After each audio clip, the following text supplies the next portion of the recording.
Well, hello, everybody, and welcome back to another episode of the Ricecast. My name is Anthony Russo. I am here with Dr. Pastor Willie Rice. Pastor Willie, how are you today? Doing great. Great. This is a great day? Great day. Great week. Great week, that's for Especially sure. a great week. Here, getting ready for Easter weekend, and it's always one of the biggest weeks of the year. And so a lot of activity, a lot of energy around here, and we're looking forward to the weekend.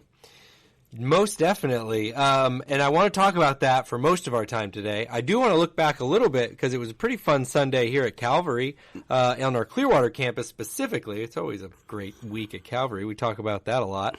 But I thought it was really special getting to do some of those Calvary Espanol baptisms. In our service. And we want everybody to celebrate this. But we had a video announcement about it. But one of the big pieces of news coming out is the official launch of Calvary Espanol, our Hispanic campus, pastored by Vladi Vasquez, and it's going to be meeting on the Clearwater campus, kind of centrally located, and also we have our chapel, our new chapel, so they're going to be meeting in there at 11 o'clock on Sunday morning, and or 10:45 is it? I guess it's 11 on Easter. I got you. 10:45 after. Thank you for that. I guess the same time as the other service, and but they're launching Sunday.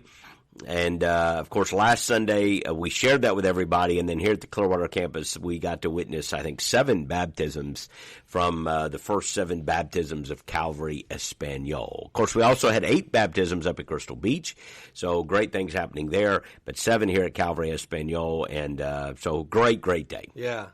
It's just so... Just another week, 15 baptisms. Just another week. Yeah. It's just, like when I say that, and I'm sure the listeners are like, well, he's always saying it's a great... I'm just telling you, every week's a great week at Calvary. Well, the Lord's doing great things, and everywhere as people seek the Lord, worship Him, we have much to be grateful for, but certainly we have much to be grateful for here. I just, when you see, people taking that step of baptism before a campus is even officially launched. Yeah. That's just exciting. Yeah, it's we celebrate baptisms here because that's the mark of repentance, of life change, the public confession of faith. Obviously, it's not there's a lot of work to be done after that, a lot of growing and everything. But to me, that's one of the things. If you can't celebrate that, you're missing out on something really, really important. So we celebrate those baptisms and rejoice in what God is doing in the lives of people. Super exciting.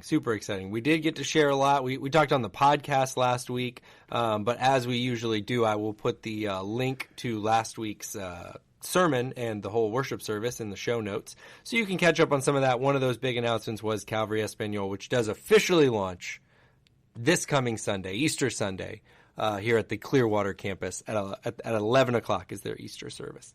So that's very exciting. But it's Easter. Easter's here. I guess we should run down some Easter housekeeping things here at Calvary, celebrating with your church family here. Yep. We have Good Friday. Right, one of the services we most look forward to, and this one is we bring all of our campuses together. We invite all of our campuses, that is, to Good Friday service at 12 o'clock here on the Clearwater campus, and we involve all the campus pastors, so there's a little bit from every campus, I think, on the platform and leading. But it's an hour service. We try to keep it under an hour. We know some people are still working during the day, so we invite you just to come and spend that hour with us. But we'll have a great crowd Friday, and it'll be a wonderful service. Again, we try to have it's kind of somber is a word, serious may be a better word. Just the thought of the crucifixion, focusing on the cross, focusing on what happened on what is called Good Friday. And to me, you kind of have to have that reflective moment to really have the celebrative moment on Sunday. So we look forward to gathering Friday. It's going to be special, and I say this every time just because I know there are people who do have to work on Friday. We do that online as well. Always get a good group online that kind of pause during the middle of their workday, take their lunch, it with us, and worship with us during the middle of their day. I always think that's really special too. So Good Friday, very much looking forward to that. Everybody together here at our Clearwater campus, and then Easter. We got Easter going on all over the place. I don't even know. I don't know if we should go over all the service times. It gets confusing with all now 5 campuses. Yeah. And, I don't even know the exact number, adding it all up. And it's a little bit different on some of the campuses. So I'm sure we'll post the notes. But we do have Saturday night service for those who need that here at Clearwater. I think we're the only one doing Saturday. That's correct. Yeah. 6 o'clock. And so that's kind of, if you're wanting that service here at Clearwater, 6 o'clock. We find that's a big need. Some people have commitments or they have to be out of town or whatever. So Saturday becomes a great opportunity for them. And then, of course, most of us gather on Sunday, and we have services. Check out the online, check out we can start running it down, but it's a little bit different every campus. I know at Clearwater it's 8, 9, 30, and 11. Right. I always like to say you can help us by coming at 8. That's not the most packed service at 8 o'clock. There's extra room at 8 o'clock, but we usually have a good crowd, and we kind of need that because at the later services it will be packed. And across the campuses, you can check out the schedule.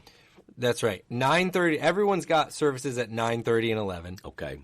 So that might be an easy way to remember it. And I will put the link here. So 2 even at Seminole and 9:30 and 11. Beach. Yep. And then Eastlake and Clearwater have an 8 a.m. as well. So that's an easy way to say it. But we'll put it at calvary.us. You can get all that information. And Calvary Espanol. There's even a sunrise service at Crystal Beach. But we don't say a lot of that because we don't want people not from Crystal Beach going in there. It's really trying to reach that community, and it's just going to be packed. So if you're just wanting, to have fun, come to the 8 o'clock at Clearwater or something. We have room for you. That's good, though. We do get that question a lot. Yeah. And it's kind of a community started that service, and now it's not like you can't come, but it's just going to be packed Right. in terms of the parking and all of that.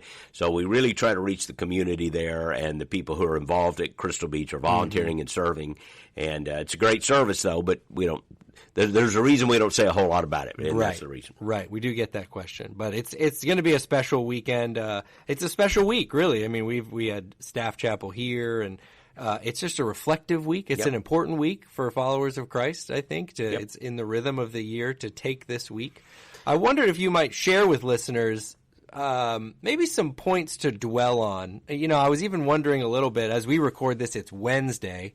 I'm wondering what's going on in the timeline of the Passion Week on Wednesday, or do we have a glimpse into what might have been going on? And there are some great sources out there on the final days of Jesus. I think it's one that it's called. We did a series several years ago with that title. I did find those, by the way. What's that? I did find those, and I linked them to the last podcast. So I'll find those again, or I have the links there. We had 3 messages so that kind of walked people through the final timeline there and try to synthesize the Gospels as you take all these varying accounts and what happened. And it's impossible to be completely dogmatic Monday, Tuesday, Wednesday, Thursday. We know a lot of things that kind of happen. We know what happened Sunday, Palm Sunday, when Jesus comes into Jerusalem. We know that really, even by Friday, he had arrived at Bethany, which is on the outskirts of Jerusalem. And then on Sunday, he goes into Jerusalem. That's the whole triumphal entry, the Palm Sunday that we celebrated last week. And then what you read, in the Gospels, one of the things that surprises people is how much of the Gospels is devoted to the last week. For instance, if you look at John, there's 21 chapters. Well, chapters 12 through 21 are all the last week. Oh, wow. So basically half the book is the last week. In Matthew, for instance, you have 28 chapters, but Palm Sunday is in chapter 21. So you have a fourth of the book. Mark, 16 chapters. Palm Sunday's chapter 11. So 11 to 16. Luke, 24 chapters. You have Palm Sunday in Luke 19. So, somewhere between on the low end of about 20% to the high end of about 50% of the gospel accounts focus on the last week. And why is that important? It shows us what was important in telling the story, that this, sometimes called the Passion narrative, going to the cross, those last few days in Jerusalem, are so very, very significant. And sometimes when people actually see that, they're surprised at some of the stories they have heard, and then it surprises you. Oh, that happened the last week. That happened either Monday, Tuesday, or Wednesday. And it's hard to know. This happened Monday, this happened Tuesday. We're reading of these stories. And Wednesday is kind of quiet. We're not sure a lot of what happened Wednesday. Wednesday is often called Spy Wednesday. Maybe not often. It is sometimes called Spy Wednesday. Okay. Because the big event that happened on Wednesday is Judas agreeing to betray Jesus. And so it seems as if possibly Jesus was back in the temple on Wednesday, but it seems like Monday and Tuesday is where he was in the temple. And there's this huge debates, these public encounters with the Pharisees and the religious leaders. Some of the big sermons are taking place. Maybe some of them were taking place Wednesday with the disciples. But the big thought of Wednesday is this is the day they're back in Bethany, maybe getting ready for the Passover to start sundown on Thursday, we think. And behind the scenes, Judas is conspiring to betray Jesus. So as I prayed this morning and thought and kind of have used that this week, Wednesday is the day to think about. The betrayal has been set in motion, and now there's a plot on when they're going to arrest Jesus and how they're going to arrest Jesus. Yeah, that's one that, we've talked about the story and how it hits you in different parts. But the betrayal element, that this is someone who would have spent so much time with Jesus. And it really isn't. I think you mentioned something about this. I wanted to ask you on the podcast. It's really not that the Jewish leaders knew where he was. It's not like he was super hidden. So Judas's role is very specific. Exactly. People have often wondered, well, why did they need someone to betray him? Right. I mean, he's out in public. I mean, he couldn't have been more public on Sunday, probably Monday and Tuesday. Right. Sunday, he's literally riding in the center of a parade of sorts. Thousands of people are cheering him. Monday and Tuesday, he's in the temple. I mean, he's calling it's not like he snuck in and he's hiding in the back room. He's in this very public setting preaching these sermons. Matthew 23 is, he's calling them blind guides and fools and hypocrites. It's, you can almost read Matthew 23 as the sermon that got him killed. Now, they had already set the death plot in motion, but I mean, Jesus did not back up or hide at all. So he's in public sight. But the Bible also makes very clear they were afraid to arrest him because of the crowds. Because when he was out in public, and again, you have to imagine the temple is not like us going to church. It's like some think of, an area where people congregate in mass. You might think of shopping areas or entertainment areas. Well, the temple becomes this massive complex, and for the Passover feast, tens of thousands of people are gathered in these outer areas. This is a massive public. Some European cities, they have a town square in the middle of a city, and people are out during the day. Some American cities try to replicate that place. Well, in Jewish life, that would have been at the temple. Yeah. Okay. And, on the edge of it would have been the, shopping and various things, and you in the temple, and then there's teaching and there's preaching and getting ready for Passover. Jesus is very public. The betrayal, the strategic value of the betrayal is to get him when he wasn't around the crowds. Like, where does he go when he leaves here? Right.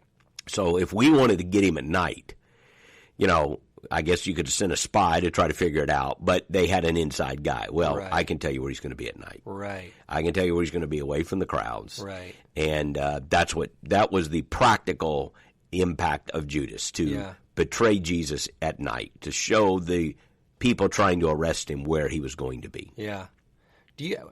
This might be a tricky question. I don't mean to put you and make you answer it in any sort of weird way. Do you think Jesus knows the whole time Judas is going to betray him? I do. From the moment he's a disciple. Well, again, when we talk about Jesus and the incarnation, it does get a little confusing because there are ways in which he limited himself. For instance, at one point, no man knows the day or the hour, only the Father in heaven. Sure. So, in that sense, there is in the incarnation, he has limited himself in some sense, and yet he is still fully God. But he does clearly know things, and in his it is clear that at some point he knew Judas was going to betray him. Did he know it from the very beginning? Well, as God he would have, as God the Son. I don't know that I can say that. I could be wrong on that. I really haven't given a lot of thought. But I certainly think by the time you get to this point, he knows exactly what is going to happen. And of course, we know from the Lord's Supper account that by that time he knew. He even said it. One of you is going to betray me. He knew who it was. Yeah. So I think by this time, he knows. There's no surprise. He knows what Judas is up to. And Judas is stealing from the ministry. Yes, he had stolen all along from the ministry. So there's a betrayal almost like that's already happening. He's betraying He knew. And I think by this time he knows exactly how it's going to go down. Yeah. And then you get, it's been pointed out before, but I remember taking a minute to look at the fact that Jesus washes Judas's feet is pretty powerful. It is a powerful thing. That into consideration. That he is there at the supper. He leaves prematurely, as we know. And he doesn't yet appear to be completely clear to all the disciples exactly what is happening. Right. That's kind of confusing. Like, one of you will betray me, and the one who dips his hand in the dish with and then Judas, leaves. And yet the other disciples aren't quite sure. They ask at one point, "Is it I? Who is it me? Like, are you talking about me?" And so they don't quite seem to understand what is happening there. Although maybe some of them had started to put something together, but it happens in a compact amount of time on that what we think is Thursday evening when they celebrate that Passover feast. Man, I didn't plan on talking about this, but the character of Judas is just bringing up a lot of questions in me right now. I will keep talking though, just because I did have one question. Beside that, that was a great little kind of rabbit trail to follow. Is there anything else, any key moments? I'm thinking of a Calvary listener or a member of our family here that's getting ready to celebrate Good Friday and to celebrate Easter later this week. Yeah. Anything you might prod them to consider or ponder or questions you might sort of sit with and chew on as we get ready? I just think it's helpful to live in not just your imagination, but in the Scripture and in your thoughts. I would almost use the word meditation on the things that were happening that week. It makes it alive. And, I love it when people are really thinking about this for the first time. What was going on? And, if you wanted to read like in Matthew's gospel, you could be reading accounts like you just started in Matthew 21 with the triumphal entry. And then you can see between Matthew 21 and then by Matthew 27, you have the trials of Jesus. So you have between Matthew 21, which is the Palm Sunday account, verses 1 through 11, and then 27, which is the trial and crucifixion. So now I know, from, the middle part of chapter 21 all the way through the end of chapter 26, that's happening, on Monday, Tuesday, Wednesday. Thursday, it's all happening, and you're going to read there the denunciation of religious leaders in Matthew 23. You'll read the Olivet Discourse in Matthew 24 and 25, which is the most detailed sermon Jesus gives on the second coming, and that's a passage that deals with prophecy and eschatology, the study of last things.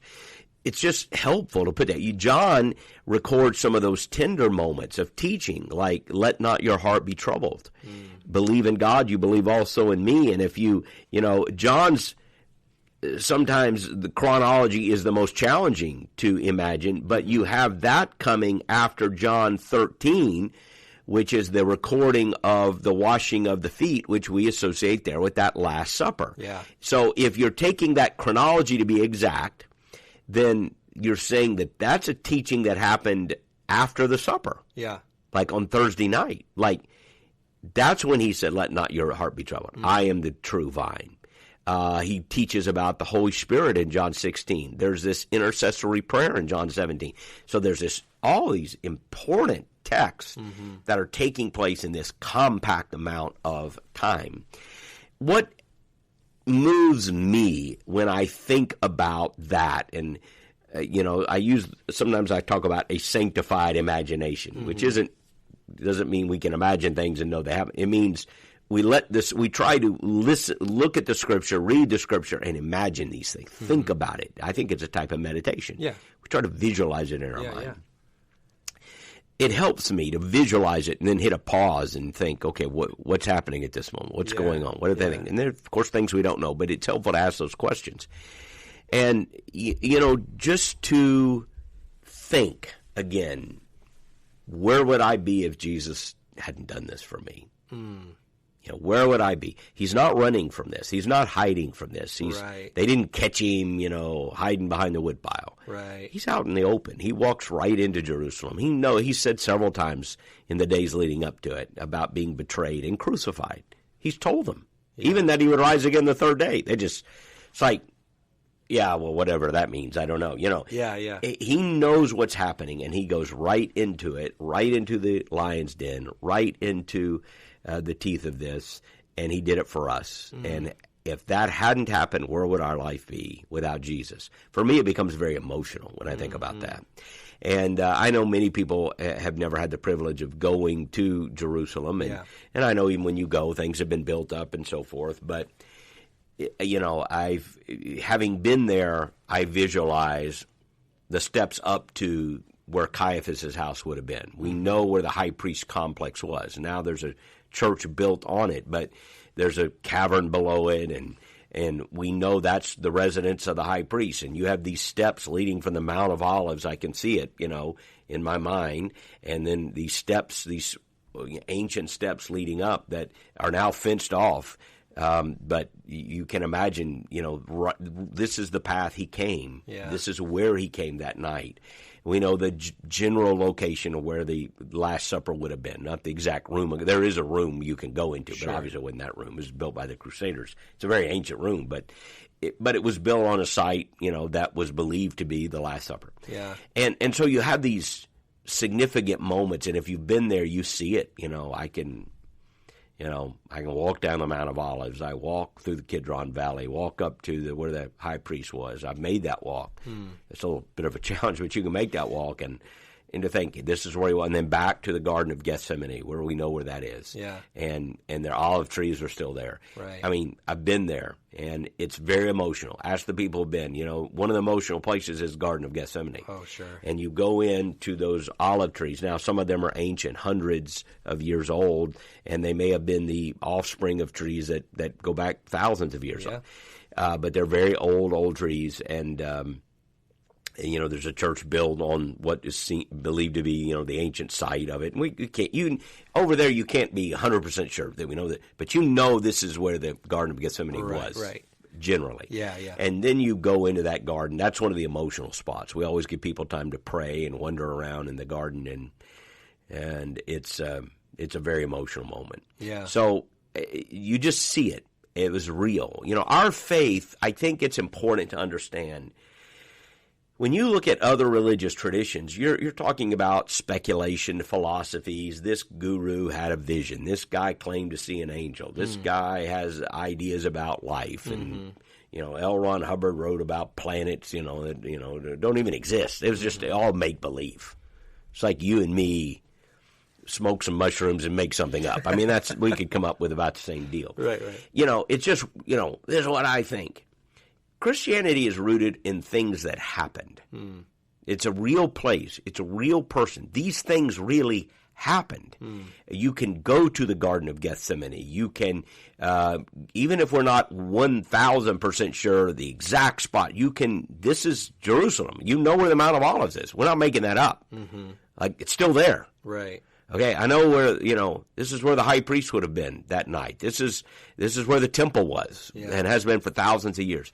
And so it's just, our faith is rooted in things that actually occurred and where they occurred and then what we think they mean. So to me, it's a very real thing. Yeah. And that's what makes this week so powerful to me, heavy to me.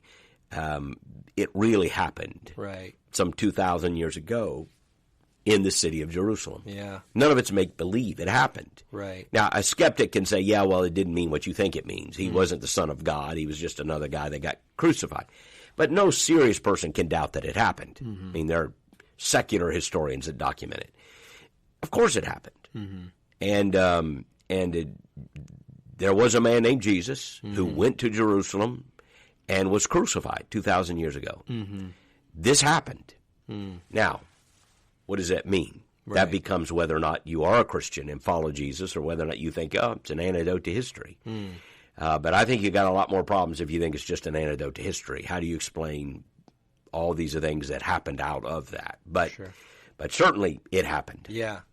Yeah, and I think that's why that Good Friday time is really important. I know for me, I spend a lot of time there on the physical nature of this, and even just the garden. It's got to be such an emotional spot because you think, because I don't know, maybe in my younger years I thought of kind of like, yeah, well, Jesus is God, so maybe in my head he sort of like floats through this, like he's God, so he's not really sweating it. But then he's in the garden, I guess, so he's sweating blood. Yeah, he's the betrayal of a friend being the one that led the enemy to you. The anticipation in the garden where he's sweating blood. There's a real physical things. It's just, as if you or I had suffered it. He suffered all of that. And again, look at how much the Gospels spend on the last week. That's how we should spend, since that just shows you the weight of this. And sometimes Christians want to run to Easter and everything's great and Jesus is alive. I don't think you can appreciate the significance if you don't linger at the cross. Yeah. So Friday, and to me, all week is leading up to it, and Friday is let's linger at the cross. Let's contemplate what it meant. Let's contemplate that it was for our sin he died. Where would we be had he not died? The cross and the crucifixion and the sacrificial death of Jesus are all necessary to achieve our salvation. And Easter is only the wonderful miracle it is if we understand the agony, the weight, and the seriousness of the cross. So we come to the cross and we don't hurry through it. We don't hurry through it. Easter's coming. Take your time to go to the cross. Think today, if you're listening to this, think on Wednesday of the betrayal happening, and Jesus knows what's going on. He's already predicted it. Think of him getting ready for the Passover feast on Thursday. Think of them when the sun goes down tomorrow night in that room, celebrating that last meal, Jesus knowing what is ahead. When you go to bed Thursday night, think that he never went to sleep that night. He was praying in the garden, and that he would have been arrested somewhere around midnight on Friday, and that while you're sleeping Friday morning, between probably 2 and 6 in the morning, he was facing a trial before religious authorities in the high priest complex, and all night, and had already started being tortured and beaten. Think about the fact when you wake up that when the dawn was crowing is when he was being led away from the high priest complex to the government, Pilate, and also Herod there early in the morning on Friday. And, that by mid-morning, the death sentence had been handed down. And by noon, he was hanging on a cross. So we gather at noon. That's why we gather at noon. Many churches gather on Friday night, by the way, and maybe some point we will. I don't know. But we have a lot of people that come at noon. So it seems like, I don't know, there's a way to that to me when I get at noon, and I think, okay, at noon he was hanging on the cross. And of course, Friday evening, a friend of mine has a Friday evening. He said, well, it's serious because, you get there and it's dark. And we think about he's being laid now in the tomb before the sun goes down. And I get that too. And, so maybe at some point we'll have an evening and a noon. I don't know. But it's a serious thing. And I think over these next 30 days we should, read in the Scripture. Again, go to Matthew, go to Mark, read the last few chapters and just read about it. Let it just simmer on your heart. Yeah, for so many reasons, and not the least of which, when you compared it to, some of these other religions that are out there, the pain that when you let yourself go there and read what was experienced, and then you go through pain, like when we pray from places of pain, I always find that to be such a connective point of Jesus is familiar with pain. Our God, who imagines a God who suffers? Right. Who could imagine a God who would die? Who could imagine a God who would be a sacrifice for us? This is a story that it does. There is no counterpart. And it changes the way we think about God, and it becomes the very center of our faith. There's a reason the cross is a symbol of our faith, because the entire plan of God seems to climax in that moment, of course, bracketed by the certainty that he triumphs over it. Right. So the symbol of death and defeat and humiliation becomes for us the symbol of life and victory and triumph.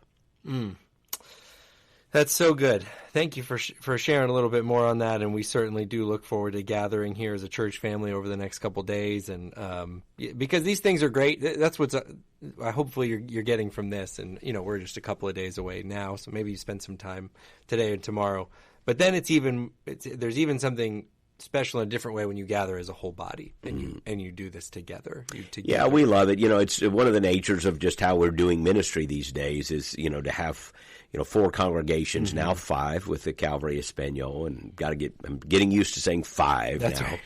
And of course, with the great announcement of Safety Harbor, soon it'll be 6. But they are distinct in many ways, contextualized in many ways. They're each unique congregations, but we still feel like we're one church doing ministry together with values, organization, and so forth. And however, the reality is we just don't get that many times to get everyone together. And so I know it's a little bit of a drive up from Seminole or a little bit of a drive down from Crystal Beach, but it is something really special when we get the family together. And Good Friday is one of those moments. Hope you can be a part of it. And we'll hopefully see everybody here in a couple of days. We appreciate you listening to this. We hope you do have a really special week, that you spend the time dwelling on these things, and that you can join us for worship and make that a part of your life and in the life of your family, if you're going to bring your family with you. But we love you, and we look forward to celebrating with you, and we will be back here with another podcast episode very soon.